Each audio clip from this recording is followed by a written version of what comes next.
자, 오늘 말씀을 가지고 같이 살펴보도록 하겠습니다. 오늘 본문은요, 지난 2월 마지막 주에 한번 우리가 미션은 비전이다라는 제목을 가지고 말씀을 나눴는데 기억하시나요? 네, 기억을 못 하시겠죠. 오늘은 이제 한 달 남은 이 시간에 우리에게 주신 하나님의 은혜를 또 받도록 하겠습니다. 먼저 선지자는 뭐 하는 사람일까요? 선지자. 우리가 선지자가 굉장히 많이 나오잖아요. 예레미야 선지자, 이사야 선지자, 엘리야. 선지자는 뭐 하는 사람일까? 선지자는 뭐 하는 사람이냐면요. 꿈이나 환상을 통해 하나님의 말씀을 받고 그 말씀을 대언하는 사람입니다. 그래서 하나님의 뜻을 대언하는 자가 바로 선지자입니다. 그래서 이 선지자가 무엇을 하냐면요. 아모스 3장 7절에 이렇게 기록합니다. 주 여호와께서 자기의 비밀을 그 종 선지자들에게 보이지 아니하시고는 결코 행하심이 없으시다라고 말합니다. 하나님이 이 선지자에게 말씀을 하시고 이 선지자는 받은 말씀을 가지고 이 땅에 선포하고 선언하는 사람들입니다. 그래서 하나님께서 오늘 본문에 보시면 이스라엘 백성들에게 뭐라고 이야기하시느냐? 침묵하지 말라라고 말씀하세요. 이사야 선지자에게요, 침묵하지 말라라고 이야기합니다. 침묵은 어떨 때 보면요, 현명한 방법이기도 합니다. 좌우로 극명하게 나뉘어져 있을 때 그냥 침묵하면 중간은 가니까요. 가만히 있으면 중간은 간다라는 말이 있죠. 진리가 아닌 부분에 있어서는 왈가불가할 필요가 없습니다. 그런데 이 침묵을 깨야 할 때가 있습니다. 반드시 말해야 할 상황이 있다는 거죠. 그 상황이 어디일까요? 바로 하나님 말씀을 듣고 받았으면 그대로 말해야 됨을 이야기합니다. 선지자는 앞뒤로 판단하지 않습니다. 그리고 상황과 환경에 따라 유동적으로 반응하지도 않아요. 그들의 전제 조건과 그들의 전부는 하나님의 말씀입니다. 말씀을 주시면 그 말씀대로 가감없이 선포하는 게 선지자입니다. 오늘 본문에 보시면 하나님이 이 선지자에게 주시는 말씀이 있는데요. 어떤 말씀을 주십니까? 너희는 복이다, 축복이다, 하나님이 너희와 함께 하신다, 능력이 나타난다, 그러니 멸망하지 않는 족속이다 라고 말하지 않습니다. 어떤 메시지를 주냐면요, 진노의 말이에요. 멸망의 말을 이야기합니다. 하나님은 왜 진노와 멸망의 말씀을 하고 있을까요? 이스라엘 백성들은 망하게 될 것이다. 왜 그렇게 말씀하실까요? 사랑이 없으시기 때문입니까? 아니면 정말 진노를 통해 이 모든 사람들을 그냥 쓸어버리고 싶으실까요? 절대 그렇지 않습니다. 이스라엘의 상태를 보면 알게 되는데요. 9절하고 10절입니다. 오늘 본문 9절 10절에 보면 같이 한번 읽겠습니다. 시작. 여호와께서 이르시되 가서 이 백성에게 이르기를 너희가 듣기는 들어도 깨닫지 못할 것이요 보기는 보아도 알지 못하리라 하여 이 백성의 마음을 둔하게 하며 그들의 귀가 막히고 그들의 눈이 감기게 하라. 염려하건대 그들이 눈으로 보고 귀로 듣고 마음으로 깨닫고 다시 돌아와 고침을 받을까 하노라 하시기로. 여기 보시면 보아도 이해하지 못한대요. 들어도 알 수 없다라고 이야기합니다. 이게 무슨 뜻일까요? 여러분, 이 문자 그대로 해석하면요, 보는데도 이해가 안 되고 느끼는 것도 잘 모른다고 이야기해요.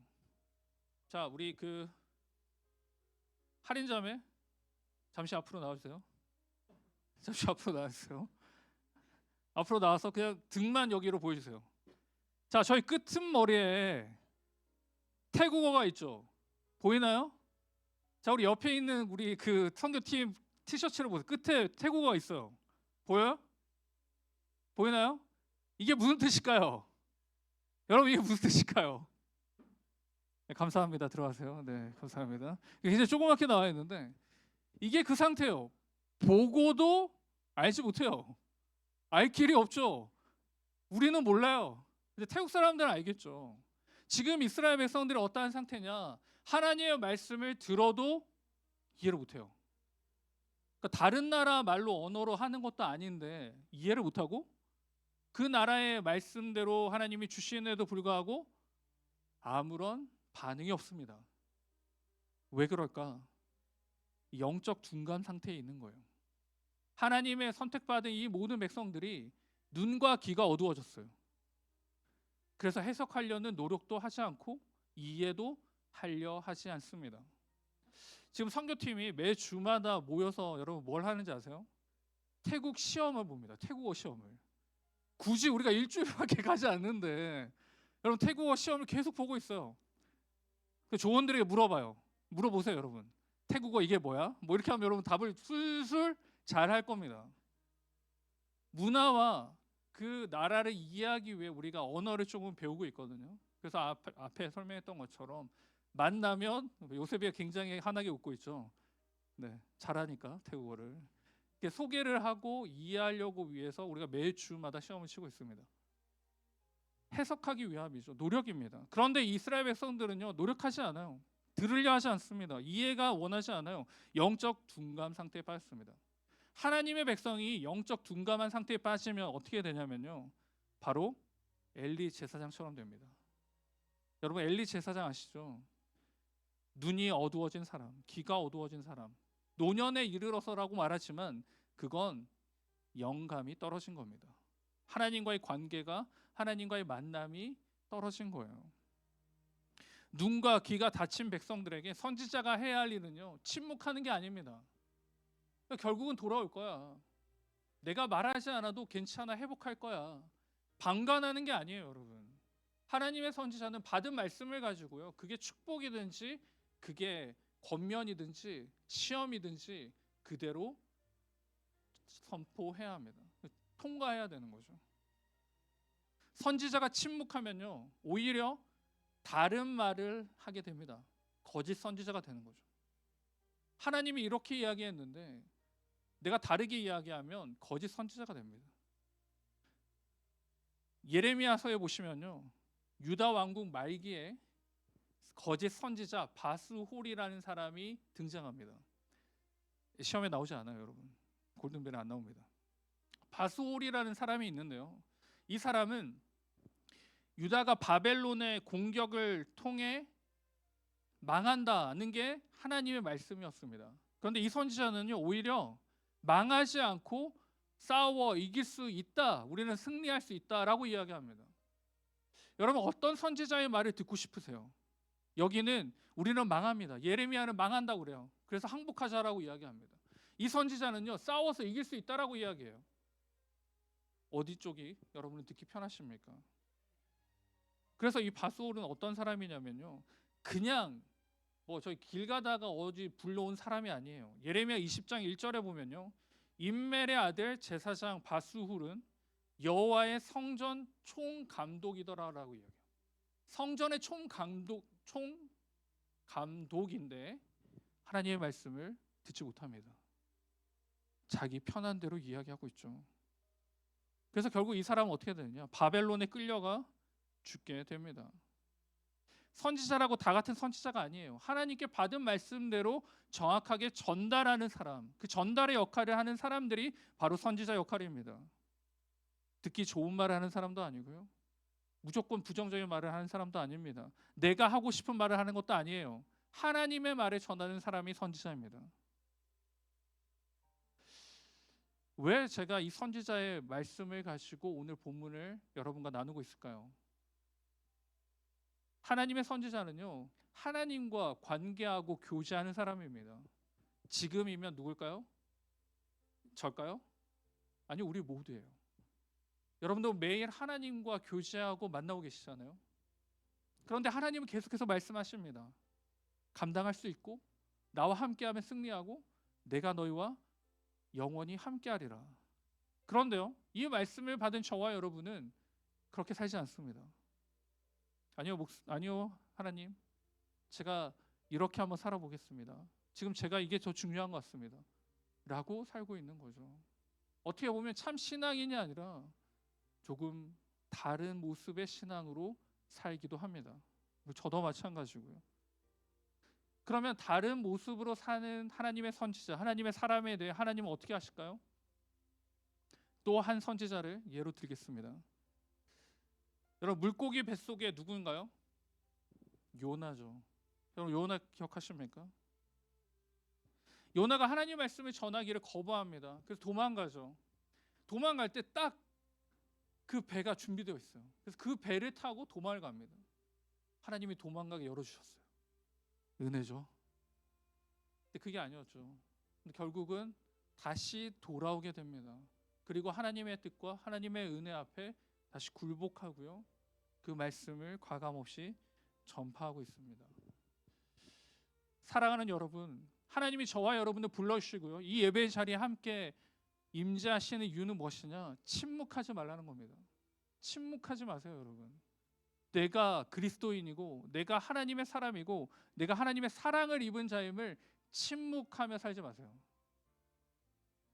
침묵한다는 건 뭐예요? 내가 맞는 것도 아니고 틀린 것도 아니라는 거예요. 암묵적으로 이 세상에 동의하며 사는 겁니다. 여러분, 우리는 그렇게 사는 게 아니에요. 우리는 침묵하는 사람들이 아닙니다. 받은 하나님의 말씀을 가지고 살아가는 사람들입니다. 이 시대를 살아가는 저와 여러분, 침묵하지 마시기 바랍니다. 여러분, 하나님의 말씀을 선포하며 사시기 바랍니다. 그게 내가 그리스도됨을 지키는 것이고 내가 전하는 자의 그 은혜를 누리게 되는 방편입니다. 여러분, 이번 한 주간 이 남은 시간 동안 침묵 대신 하나님의 말씀을 외치는 저와 우리 모두가 되기를 주님의 이름으로 축복합니다. 그러면 우리는 어떻게 하나님의 말씀을 외칠 수 있을까? 어제 저희 이제 첫째하고 같이 자는데 첫째의 윤현부 선생님 지금 없죠? 네, 윤현부인데 암송을 해야지만 상을 준대요. 그래서 어제 한 30분 동안 계속 똑같은 본문을 가지고 자 해봐 말씀을 선포한다는 건요. 내 입에 계속 담아 있는 겁니다. 이번 한 주간 여러분의 입술에 어떤 말씀을 담으시겠습니까? 여러분, 암송하는 구절이 있나요? 여러분의 마음속에 남겨져 있는 구절이 있습니까?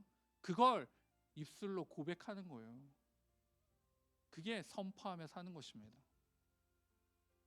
바로께는 이번 한 주간 침묵보다 하나님의 말씀을 선포함으로 그 말씀의 은혜를 누리는 우리가 되기를 주님의 이름으로 축복합니다.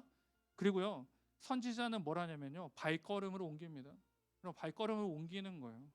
들은 말씀을 내가 선포하기 위해서 어떻게 해야 될까요? 그냥 여기서 선포하면 안 돼요.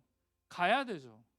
하나님이 사랑한 세상에 가야 되고 하나님이 사랑한 사람에게 가서 선포해야 합니다. 발걸음을 옮겨야 돼요.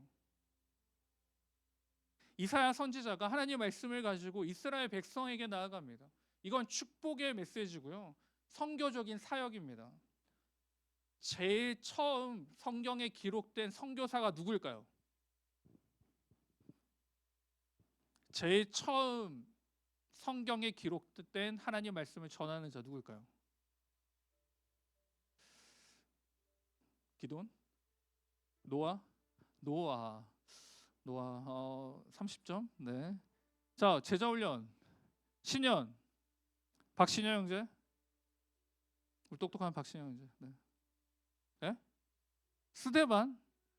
스데반 신약인데. 너무 많이 가는데. 소대교 저쪽으로 가는데. 또 우리 제자반 반장들 또 누가 있지? 의찬? 옆으로 막 이렇게 하던데 알고 있다는 뜻 아닌가? 누굴까요? 예. 제일 처음 선교사는 아브라함이에요. 의아스럽죠? 아브라함이에요. 아브라함이 하나님의 말씀을 듣고 길을 떠납니다. 근데 아브라함이 길을 왜 떠났느냐? 축복의 통로가 되기 위해 길을 떠났어요. 네가 가는 그 모든 땅이 너로부터 말미암아 은혜를 받고 복을 누릴 것이다.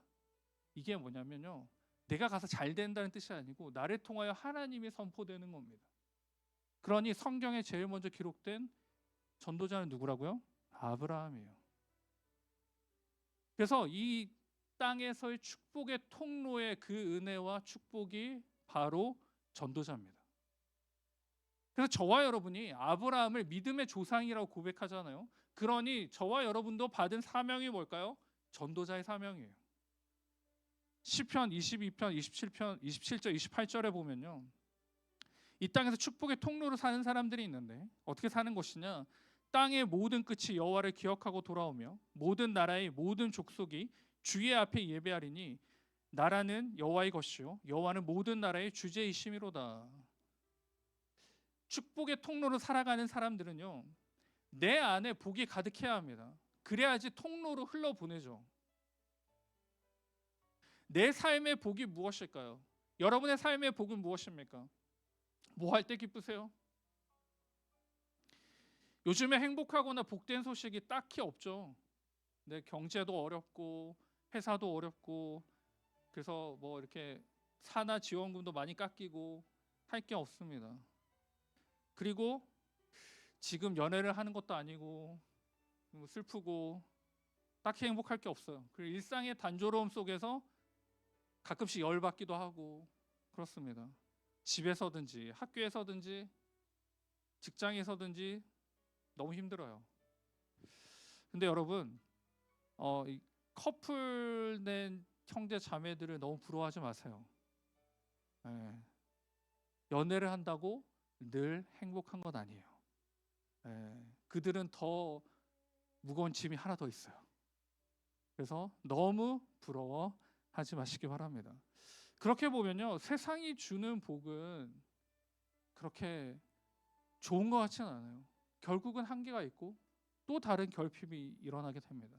그러면 내가 정말 축복의 통로로 산다. 그리고 축복으로 살아가야 되는데 그 복이 무엇이냐? 시편 16편 2절인데 같이 한번 읽겠습니다. 시작. 내가 여호와께 아뢰되 주는 나의 주님이시오니 주밖에는 나의 복이 없다 하였나이다. 시편 기자가 분명히 이야기합니다. 우리의 복이 무엇이라고요? 하나님 한 분이심을 이야기합니다. 믿으십니까? 여러분 믿으세요. 믿으시길 바랍니다. 다른 복이 없어요. 생명으로 사는 사람, 그리고 주님으로 하나님만으로 살아내는 사람이 복된 인생이고 그 복된 사람이 축복의 통로로 살아가게 됩니다. 그러니 여러분은 어떠한 존재예요? 복된 존재입니다. 하나님을 알고 하나님이 여러분을 선택하셨고 예수 그리스도의 그 보혈을 신 그 보혈로 말미암아 구원받았기 때문이에요. 그러니 내가 기쁨이 없다. 내가 힘들고 어렵다. 내가 정말 너무 고통스럽다가 아니라 나는 이미 행복한 사람임을 명심하시기 바랍니다. 이 행복은 없어지지 않아요. 여러분이 어떠한 환경과 상황에 처해 있든지 이 행복은 사라지지 않습니다. 그러니 우리는 어떠한 시련과 환난에서도 뭘 할 수 있을까요? 행복할 수가 있는 거예요. 행복할 수가 있는 겁니다. 그래서 이 행복을 가지고 길을 걸어가는 사람들이 바로 전도자입니다. 그래서 그들의 발걸음은 너무나도 아름답다라고 표현하는 이유가 바로 거기에 있습니다. 행복하니까요. 행복의 발걸음은 다릅니다. 자, 오늘 아침에 교회에 오는 발걸음 여러분 어떠셨습니까? 경쾌하셨나요? 아니면 그냥 질질 끌고 오셨나요? 예를 바꾸겠습니다. 내일 회사를 가는 여러분의 발걸음 어떨까요? 네, 축복합니다. 네, 건강하시기 바랍니다. 발걸음이요. 여러분 우리의 발걸음을 세상 사람들은 보고 있습니다. 전도자로 살고 있는지 진짜 복으로 살고 있는지를 지켜보고 있습니다. 바랍기는 이번 한 주간 여러분 이 축복으로 말미암아 그 발걸음 가운데 하나님의 은혜와 하나님의 사랑의 그 씨앗들이 뿌려지는 그 삶이 되기를 주님의 이름으로 축원드립니다. 말씀을 맺겠습니다.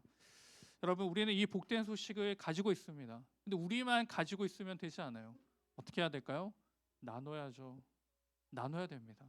그래서 이번 여름 이제 몇 주 남지 않았는데 청년 교구가 이 치앙마이를 기대하고 사모함으로 나아갑니다. 이거 받으셨죠? 여러분 꼭 기도해 주시기 바랍니다. 여기 12명, 11명만 가는 게 아니라요. 우리 모두가 함께 가는 겁니다. 그래서 진심을 다해 기도해 주시고 진심을 다해 이 땅을 위해 축복해 주시기를 주님의 이름으로 축원드립니다.